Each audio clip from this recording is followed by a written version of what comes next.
What's going on, YouTube, fam? This your boy Tony 2 times, and we back with another episode of Hood Tales, man. Before I start, be sure to tap that like button. Definitely watch this video to the end to hear the full story and all the details in the case.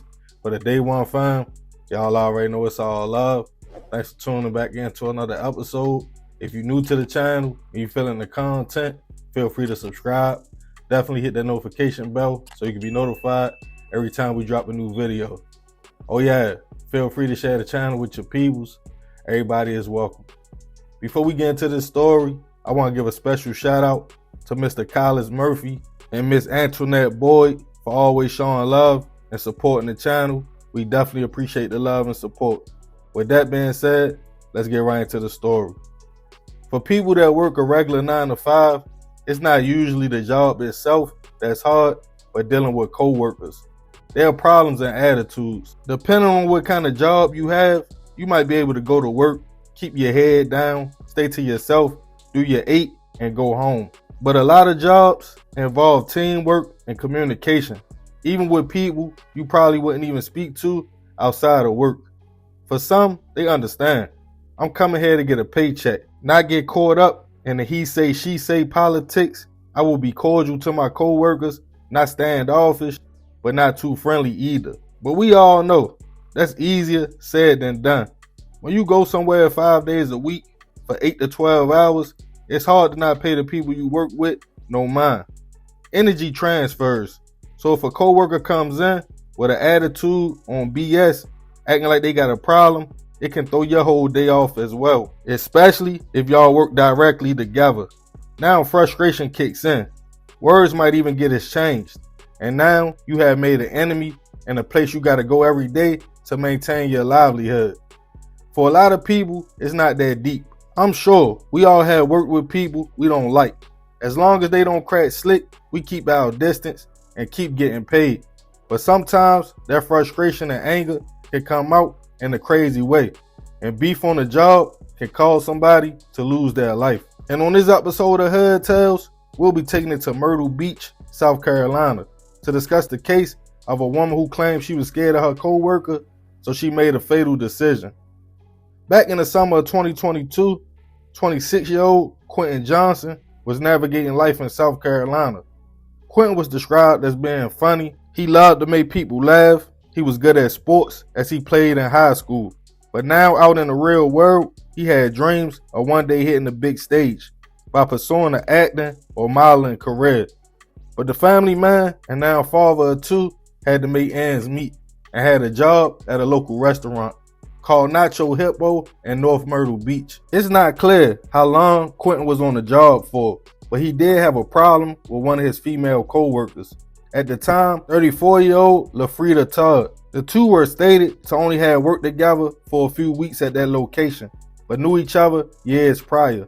The restaurant had high foot traffic, with it being in Myrtle Beach, a tourist town, and the orders would flood the kitchen. Some described LaFrida as the type of worker who always seemed irritated or in a bad mood, but she felt Quentin was the one with the attitude towards her. They were once cool, until one day a back and forth argument would start, from Quentin feeling like she was being lazy on the job and being that way on purpose, making others had to pick up her slack. For a few weeks, the two went back and forth every day.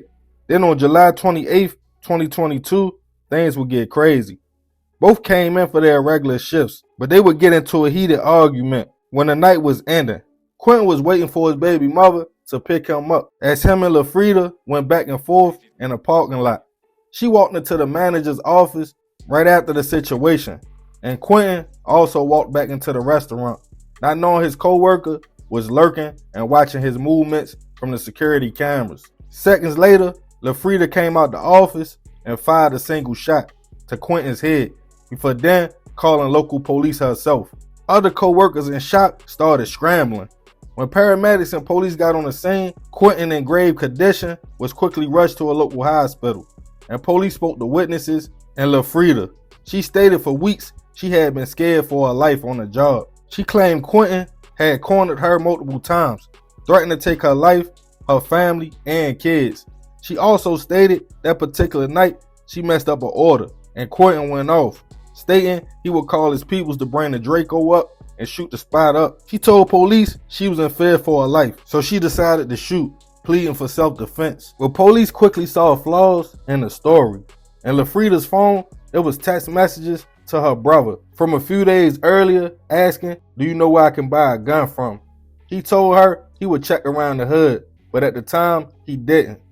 She stated she told managers about Quentin's threats, but when police talked to her managers, they stated they had no idea, and the lady never mentioned anything. They described LaFrida's attitude as nonchalant and sour. Some co-workers claimed they heard a shot go off outside of the restaurant earlier that day, stating LaFrida had shot a practice shot to make sure the weapon worked. And at the time of the shooting, she was on the phone with her brother for over 45 minutes before then confronting Quentin. Then she walked back to the manager's office and watched the man who was waiting for his ride. She sat patiently before Quentin walked back in. Then she walked out and let off the shot. Coworkers stated they heard an argument between them, but never heard Quentin making any threats. So LaFrida was taken into custody, charged with weapon violations and attempted hit. As it seemed, it was premeditated and not self-defense. It was a lot of mixed feelings. As it was stated, Quentin also had a few firearms on him, but they wasn't loaded. But everybody stated that was the South. Everyone had a weapon. As Quentin was in the hospital fighting for his life, days later, his family had to make the tough decision and they pulled the plug on the young man. As doctors saw, no brain activity, leading to LaFrida's charges being upgraded to murder. LaFrida would bail out and continue to fight the case from the streets. As the case started making its way to trial, her and her lawyers were still fighting for the self-defense claim. LaFrida took the stand on her own behalf, stating she had a rough childhood and was often bullied by family, friends, even her own father. She stated she was doing half from home, but to make more money to create a better life for her and her kids, she started working at the restaurant. She claimed Quentin started getting frustrated at her and making threats to the point she felt her life was in danger. She stated the night of the incident, she was in fear for her safety. She ran into the manager's office and came out to shoot Quentin, thinking he was coming to get her. But other witnesses took the stand, and they stated that's not at all how it went. Some people stated LaFrida fired a practice shot right before the shooting, and even was on the phone saying what she was about to do.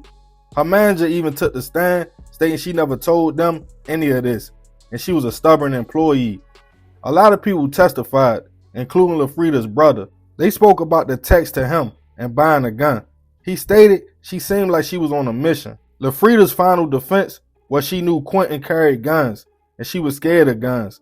She wouldn't quit her job because of her kids, so to make sure she was safe, she bought a gun of her own.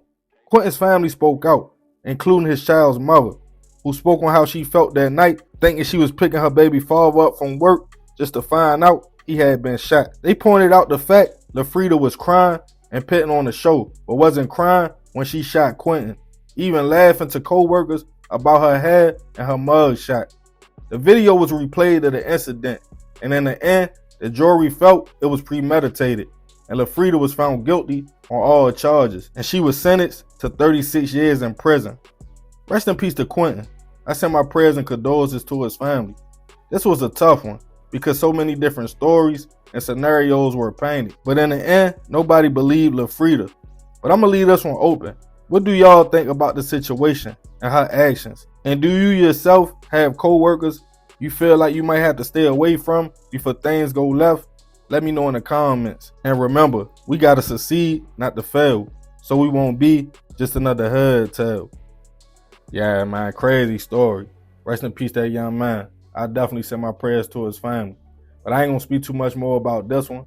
Y'all leave it in the comments. I appreciate you if you made it to the end. This is another episode of Hood Tales. It's your boy Tony 2 times. Love, fam. I'm out.